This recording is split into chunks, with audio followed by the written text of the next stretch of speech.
Hello everyone. In this video, we will discuss about the difficulties in the measurement of national income. Difficulties are divided into two parts. First one is theoretical difficulties, which is also known as conceptual difficulties, and the second one is practical difficulties, which is also known as statistical difficulties. The first I am taking is theoretical difficulties. Among theoretical difficulties, the first one is transfer payments. Remember, transfer payments are not included in the national income because it is a one-sided payment. Individuals get pension, allowance, etc. But whether these transfer payments should be included in the national income or not is a major problem. On one hand, they are a part of individual income, and on the other hand, they are part of government expenditure. Hence, these transfer payments are not included in the national income. The second one is illegal income. As everyone knows that illegal income is not accounted anywhere, that's why it is not included in the national income. So, illegal income like gambling, black marketing, theft, smuggling, etc. are not included in the national income. Third one is unpaid services. Very important and easy example I am giving. Your mother is working from morning till night, but these services are unpaid. So, these kind of services are not included in national income because we cannot measure the value of mother or father. That's why the value or work done by mother or father is not included in national income. So, it is an unpaid service. For the purpose of calculating the national income, only paid goods and services are considered. However, there are a number of unpaid services which are not included in calculating national income. For example, services of housewives and services provided out of love, affection, mercy, sympathy, charity, etc. are not included in national income. Fourth one is production for self-consumption. For example, if I am producing any commodity for consuming, I am not selling in the market. So how can I know the value of the commodity? So for self-consumption, whatever commodity I have is not included in the national income. The production kept for self-consumption by the farmers and other allied producers do not enter the market. Hence, it is not accounted in the national income.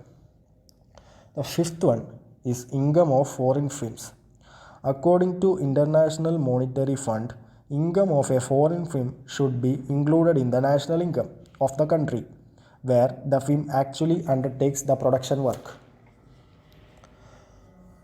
Only the production work. If a film producing anything, it means it is countable.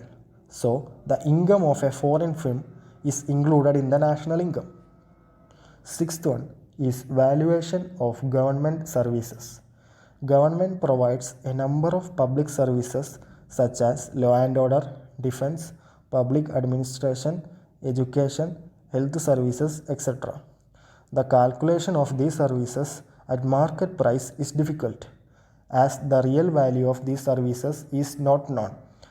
Therefore, it is difficult to calculate national income. Seventh one is changing price level.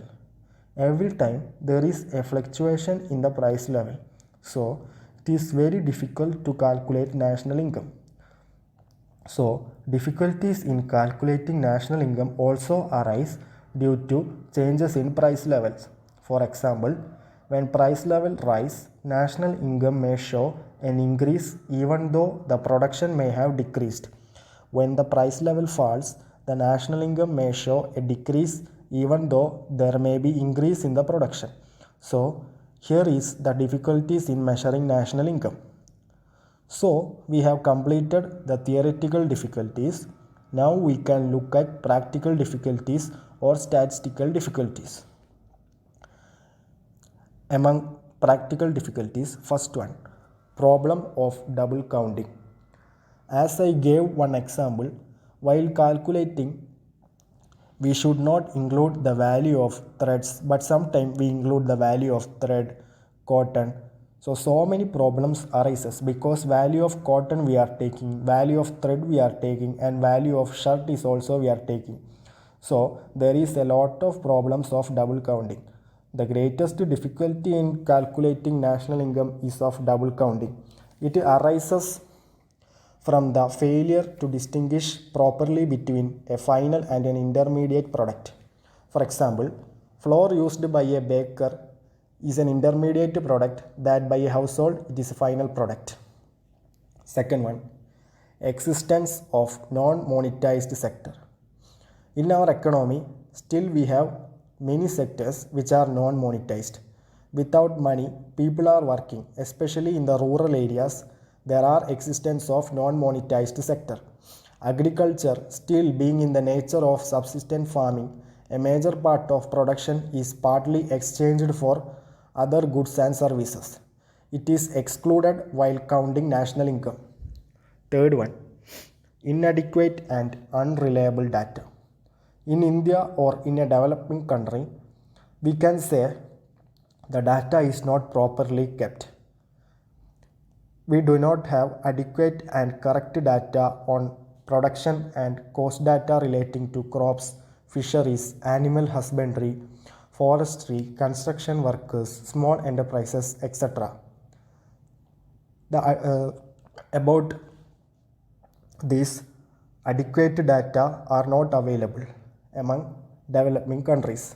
Besides this, data on unearned incomes, consumption and investment expenditure of rural and urban population are also not available. So, this does not reveal the actual size of national income of our country. Fourth one is depreciation. How can we know the actual value of depreciation? It is totally dependent on the use of your products, because depreciation refers to wear and tear of capital assets and it is totally dependent on the use of that particular product. So, on which standard we have to reduce depreciation? So, we have studied that depreciation refers to wear and tear of capital assets due to their use in the process of production. There are no uniform, common or accepted standard rates of depreciation applicable to various capital assets. Thus, it is difficult to make correct deductions for depreciation. Fifth one is capital gains or capital losses. Capital gains or capital losses which occurs to the property owners by increase or decrease in the market value of their capital assets or changes in demand are not included in the national income because these changes do not result from current economic activities. Sixth one is illiteracy and ignorance.